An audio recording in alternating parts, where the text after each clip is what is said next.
Good morning, everyone. Today is the 27th of November, Monday morning. Hope you're ready for another week. Today we're ready for the 15th chapter of Acts.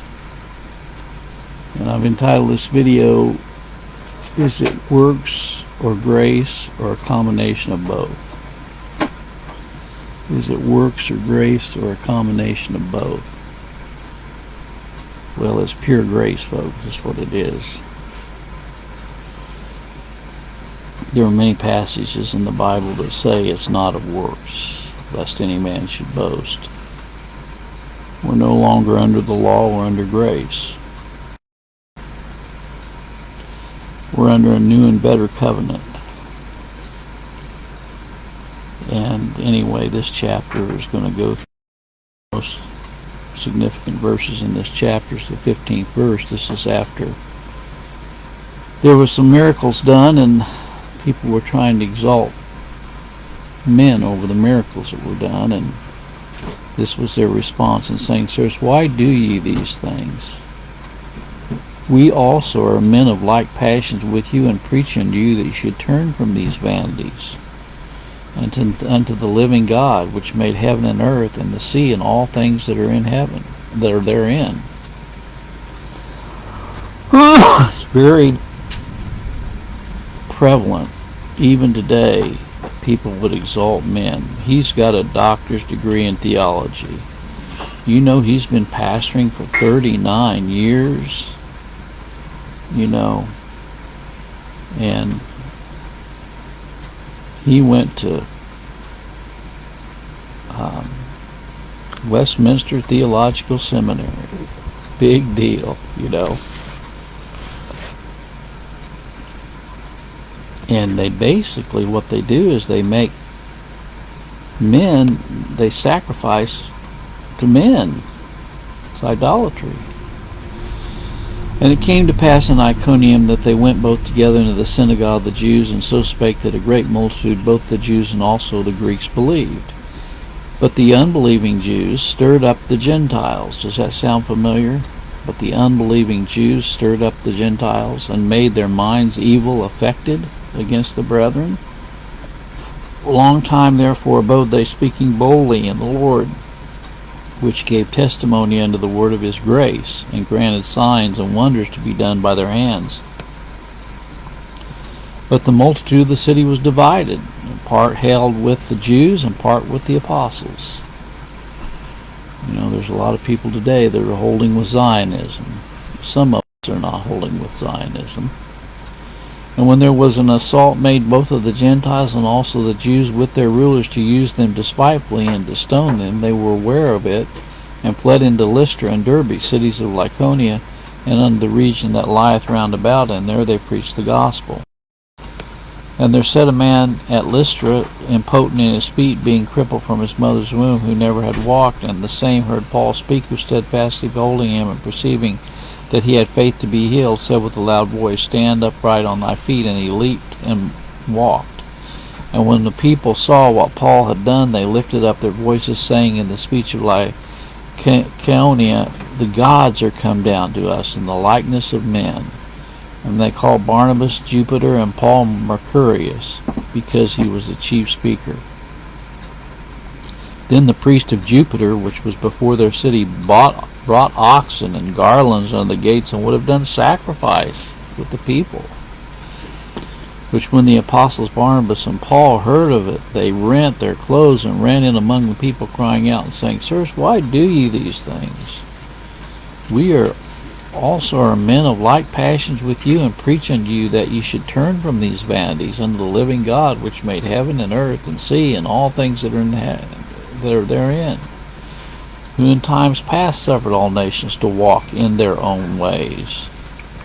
Nevertheless, he left not himself without witness, in that he did good, and gave us rain from heaven and fruitful seasons, filling our hearts with food and gladness. And with these sayings scarce restrained they the people, that they had not done sacrifice unto them. And there came thither certain Jews from Antioch and Iconium, who persuaded the people, and having stoned Paul, drew him out of the city, supposing he had been dead. Howbeit, as the disciples stood around about him, he rose up and came into the city, and the next day he departed with Barnabas to Derbe.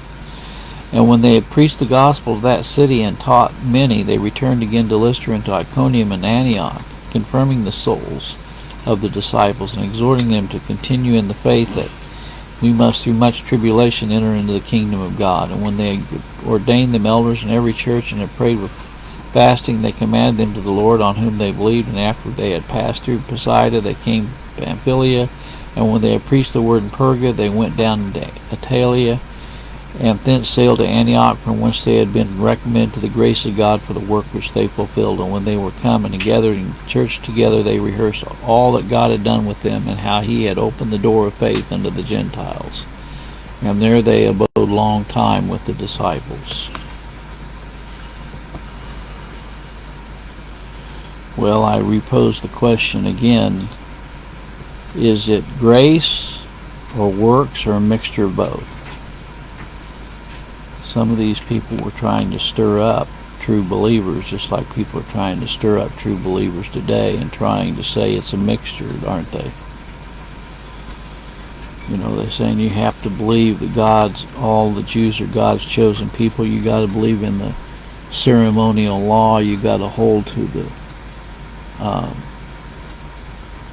the old Jewish holidays. You have to recognize the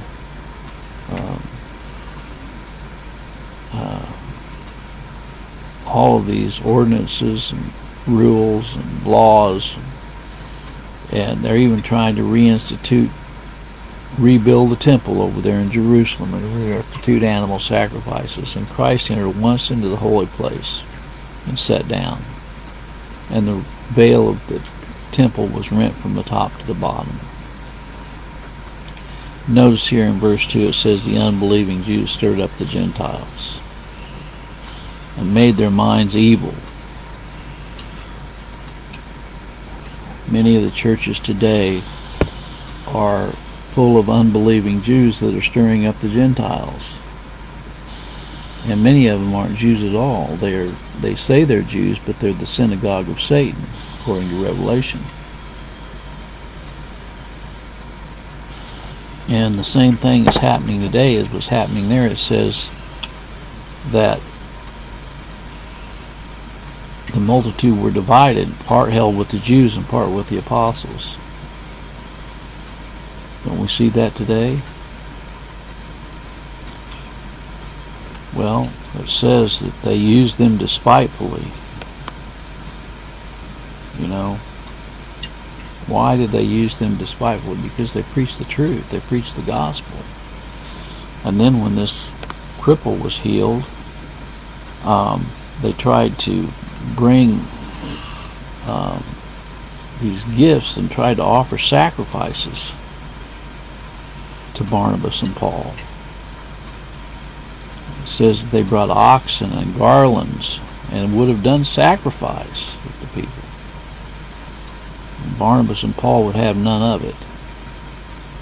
And they said, we also are men of like passions. You should turn from these vanities unto the living God. Don't exalt men. Don't exalt education. Don't exalt big churches. Don't exalt,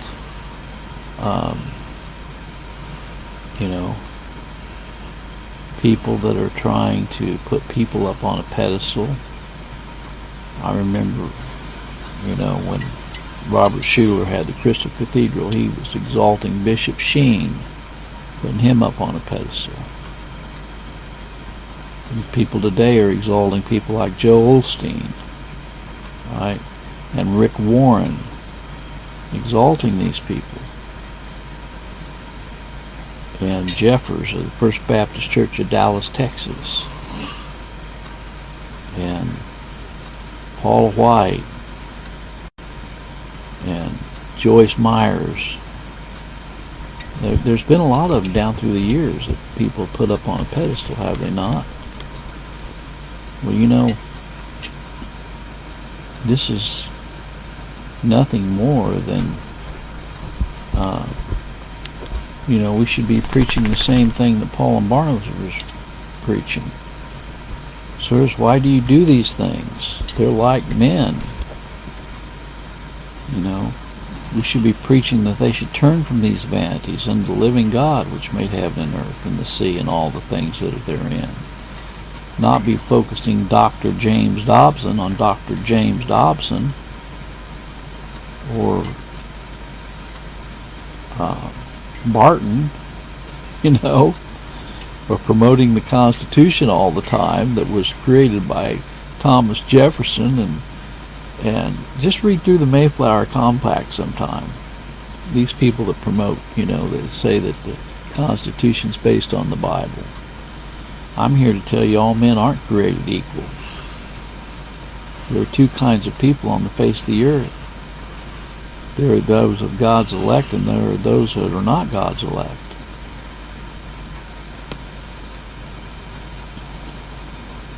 And why do you think we have this major uprise right here in this account in Acts 14?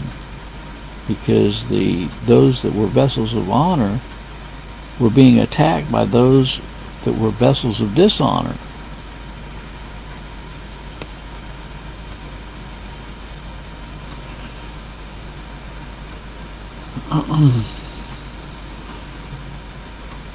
Notice in the 27th verse it says that he had opened the door of faith unto the Gentiles. They didn't open their own hearts. God opened the door of faith unto the Gentiles. And also we notice that in verse 22 it says that they affirm that they must go through much tribulation to entering into the kingdom of God. If you're not experiencing some tribulation, there's a problem. If you're a Christian. If you're not experiencing a little persecution, a little tribulation, there's a problem. If everything's just coming up roses, there's a problem. Well, anyway, that's my thoughts today, and I think it's very apropos for today. May the good Lord be with you in a special way is my prayer. God bless.